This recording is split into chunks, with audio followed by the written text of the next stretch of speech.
Surgundagi Uyg'ur faoliyatchi Abduvali Ayubning akasining turmada ekanligi oshkorlandi. Sharqiy Turkistonda tutqun avjiga chiqqan 2017-yildan buyon oilasidagilar bilan hech aloqa qila olmagan Abduvali Ayubning akasi Erkin Ayub va singlisi Sajida Ayubning 3 yillik vaqtdan buyon Xitoyning atalmish tarbiyalash nomidagi yig'ilish lagerlarida tutib turilayotganligi o'tirg'i chiqdi. 1987-yili Şinjan Universitetini bitirgan Erkin Ayubning o'z yurti bo'lgan Qashqarning To'qqizliq noyasida hukumat xodim bo'lib ishlayotgan yerda tutib ketilganligi bildirildi. İşğalçı Xitoy tarafidan tutuq buyrug'i chiqarilgan Anqara Universiteti o'qituvchisi Erkin Ahmad, Yangichoq gazeti muxbiri Berkay Bekashga Sharqiy Turkistonda butun dunyoning ko'z oldida yuz berayotgan irqiy qirg'inchilikni tanishtirdi. U ziyoratda Uyg'urlarning organlarining halol organ deyilib boy arablarga sotilganligini aytdi. U lagerlardagi Uyg'urlar qo'llariga ko'yza, putlariga kishan selingan holatda Xitoyning ichki qismlariga yo'tkildi. Xalqaro taratqularda halol organ tijorati deb arab davlatlaridagi boylarga Sharqiy Turkistonlikning organlarining sotilganligiga doir xabarlarni ko'ryapmiz. Sharqiy Turkiston tarixida tunji qatim xalqni butunlay yo'q qilishni maqsad qilgan bir irqiy qirg'inchilik siyosiy ekanligini aniq ayta olamiz dedi.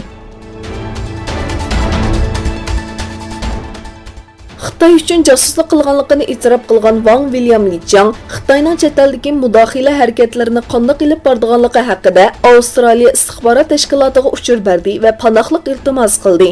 Wangning Xitoyning yuqori darajalik harbiy istixborot xodimlarining Hong Kong, Tayvan va Avstraliyaga siyosiy mudohila qilish uchun mablag' bilan ta'minlash harakatini qanday qilib borganligi haqida Avstraliya bexatarlik va istixborot tashkilotiga ma'lumot berganligi ilgari surildi. Avstraliya taratqullarining xabar qilishicha, Wang Avstraliya doiralariga ma'lumot bergandan keyin siyosiy panohlik tilamoqchi bo'lgan.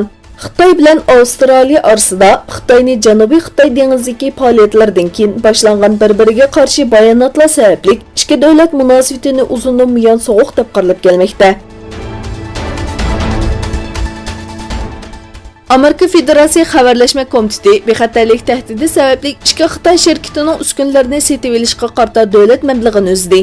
Bu haqda Reuters ilib borgan Federatsiya Xabarlashma Komiteti Amerika telegraf shirkatlarining davlat yordami orqali Huawei, Zhongsheng shirkatlaridan mal sotib olishini bexatarlik tahdidi sababli cheklash qarori chiqardi. Komitetning Amerika shirkatlari bundan burun Huawei va Zhongshengdan olgan uskunalarini qo'ldan chiqarishi kerakmi yo'q degan temada baholash ilib borganligi bildirildi.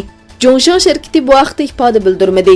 Huawei doiralari bo'lsa, bu qarorning qonunsiz ekanligini, uskunlarning bexatarlik tahdidi shakllantirganligi haqida dalil yo'qligini ta'kidladi. Xalqaro kechirim tashkiloti e'lon qilgan eng yangi bayonotda aytilishicha, Eronda benzin bahosining o'stirilishiga qarshi namoyishlarda oz deganda 115 kishi o'lgan. Bayonotda elishini davomlashtirayotgan ishonchlik ma'lumotlarga asoslanganda Eronda soqchilar oz deganda 115 namoyishchini qonunsiz o'ldirgan.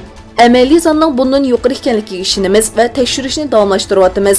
Davlatlarning Eron doiralarining mas'uliyatini surishti qilishga chaqiramiz deyildi.